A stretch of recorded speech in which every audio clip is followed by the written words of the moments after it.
तो स्टूडेंट्स हम section E कर रहे हैं 5541 का। अभी क्वेश्चन नंबर 33 का हम और पार्ट कर रहे हैं ना। तो बी का first part, answer the following reasons. तो ये 3 हम लोगों को करना है। मैंने ये वाला पार्ट आपको अपलोड कर दिया है। चलिए तो इसका फर्स्ट पार्ट सॉल्व करते हैं। ये बोल रहे हैं द इलेक्ट्रॉन ड्रिफ्ट स्पीड, ये है ना एनसीईआरटी का क्वेश्चन है। एनसीईआरटी 3.2 एक्सरसाइज है, उसके अंदर 3.2 है, उसका ये एज इट इज क्वेश्चन उतारा हुआ है। The electron drift speed is estimated to be only a few millimetre per second for currents in the range of few amperes. मतलब ड्रिफ्ट स्पीड वो स्पीड होती है जिसकी वजह से इलेक्ट्रॉन एक ही लाइन में मूव करते हैं उस स्पीड से, और उसी की वजह से करंट फ्लो हो रहा है। तो उनका कहना है कि जब ड्रिफ्ट स्पीड खाली मिलीमीटर पर सेकेंड है, मतलब खाली 1 सेकेंड के अंदर इतना सा 1 मिलीमीटर इलेक्ट्रॉन हिलता है अपनी जगह से, for currents in the range, और जो करंट जबकि आपको एम्पियर्स में मिल जाता है, फ्यू एम्पियर्स में मिलता है, मतलब करंट एम्पियर में मिल जाता है। How then is the current establish almost instant as a circuit is close. तो फिर सर्किट जैसे ही आप क्लोज करते हैं वैसे ही करंट कैसे फ्लो करने लग जाता है। ठीक है, क्वेश्चन नंबर 33 का और पार्ट सॉल्व कर रहे हैं। 5541 CBSE 2026। ठीक है, इसका मैं बी पार्ट का पहला वाला सॉल्व कर रही हूँ। ठीक है, अब करंट कैसे, देखिए सबसे पहले थोड़ा सा क्वांटिटेटिव एनालाइज, पहले डायग्राम बना लेते हैं। ये मेरा एक कंडक्टर है ना, वायर का टुकड़ा ही है, तो मैंने उसको बहुत बड़ा ऐसा वायर का टुकड़ा जूम करके बना दिया है। अब यहाँ पे मैंने एक बैटरी लगा दी इसके अक्रॉस, यहाँ पे ऐसे करके बैटरी लगा दी है ना। अब ये स्विच है और ये यहाँ पे करंट फ्लो करेगा। अब as soon as the switch is closed, तो इस स्विच को मैंने क्लोज कर दिया। ठीक है, तो होगा क्या, इंस्टेंटेनियसली यहाँ पे क्या काम हो रहा है, ये अगर प्लस है बैटरी का और ये अगर माइनस है, तो इधर भी प्लस हो जाएगा और इधर भी माइनस हो जाएगा। और हम जानते हैं कि जैसे ही प्लस माइनस क्रिएट होते हैं तो यहाँ पे क्या होता है, इलेक्ट्रिक फील्ड फ्लो करने लग जाती है। क्या होता है, इलेक्ट्रिक फील्ड है ना, प्लस माइनस की वजह से हमारे पास क्या आ जाएगी, electric field inside the conductor. अब ये इलेक्ट्रिक फील्ड क्या करेगी, अब इस कंडक्टर के अंदर क्या है, बहुत सारे नंबर ऑफ इलेक्ट्रॉन्स हैं, और वो इलेक्ट्रॉन्स क्या कर रहे हैं, इधर देखिए, अगर ये बैटरी आप नहीं लगाते तो इस कंडक्टर के अंदर जो इलेक्ट्रॉन थे वो कभी इधर मोशन कर रहे हैं, कभी इधर कर रहे हैं, कभी इधर, कभी इधर, कभी इधर। तो करंट है ना, ओवरऑल इनकी थर्मल स्पीड की वजह से ओवरऑल कैंसिल आउट हो जाता है, तो इलेक्ट्रॉन एक डायरेक्शन में फ्लो नहीं कर पाते इसकी वजह से, है ना। अब इलेक्ट्रॉन एक डायरेक्शन में फ्लो नहीं करेंगे तो करंट इज अ फिनोमेना जहाँ पे इलेक्ट्रॉन्स एक यूनिट डायरेक्शनल को फॉलो करते, तभी करंट हम कहेंगे फ्लो होगा। अब इसमें थर्मल एजिटेशन के कारण, थर्मल स्पीड के कारण करंट फ्लो नहीं होता है।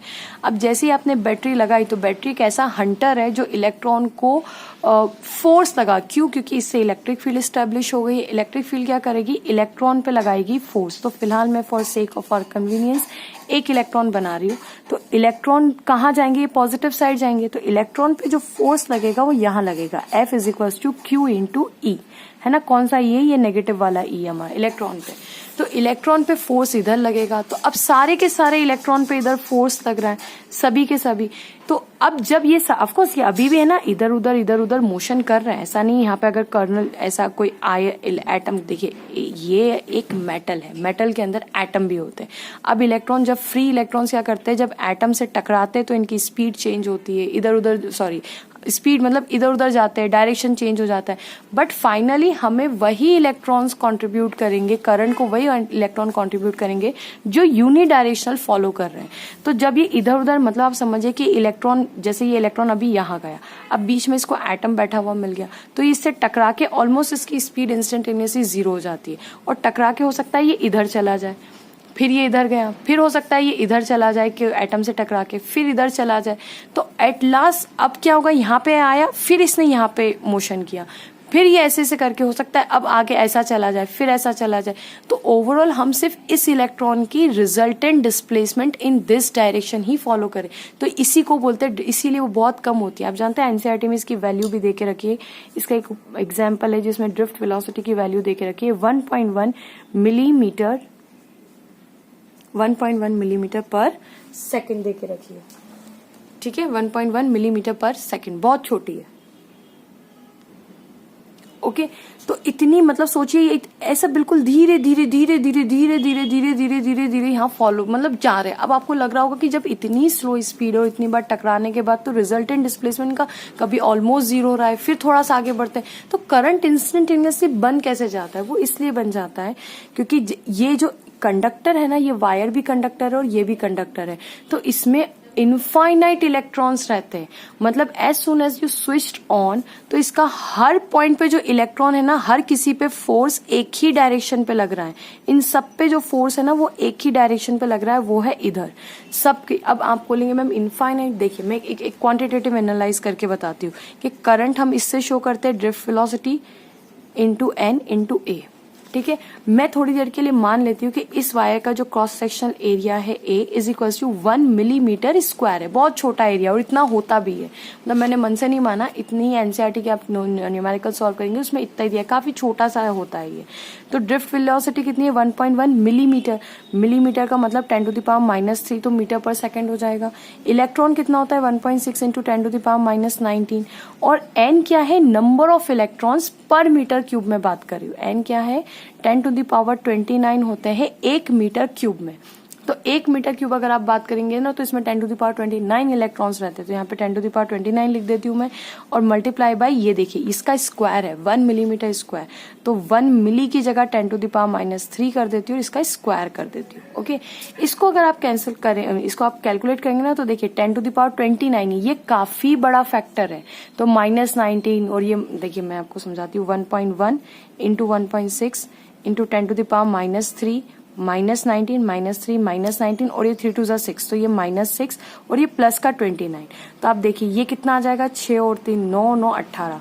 मतलब अगर मैं 1.1 और 1.6 को मैं कैलकुलेट करूं तो मेरे पास आंसर आएगा 1.76 मल्टीप्लाई बाय 10⁻, देखिए ये आएगा -28, ये आएगा +29, तो आपके पास आंसर आ जाएगा 1.76 इंटू 10।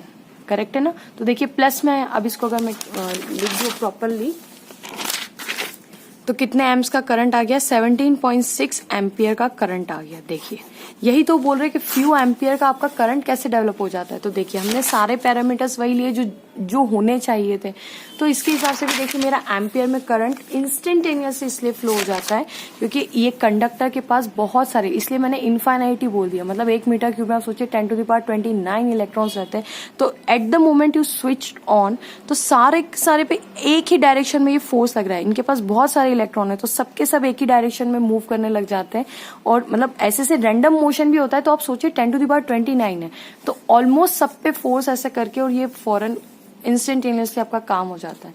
दैट्स वाई करंट जैसे आप स्विच ऑन करते हैं तो ऑलमोस्ट इंस्टेंटेनियसली करंट डेवलप हो जाता है। सो होप आपको ये फर्स्ट पार्ट समझ में आया होगा, पसंद आया होगा। Please don't forget to like, subscribe and share my channel. Keep sharing and keep watching second part next video में।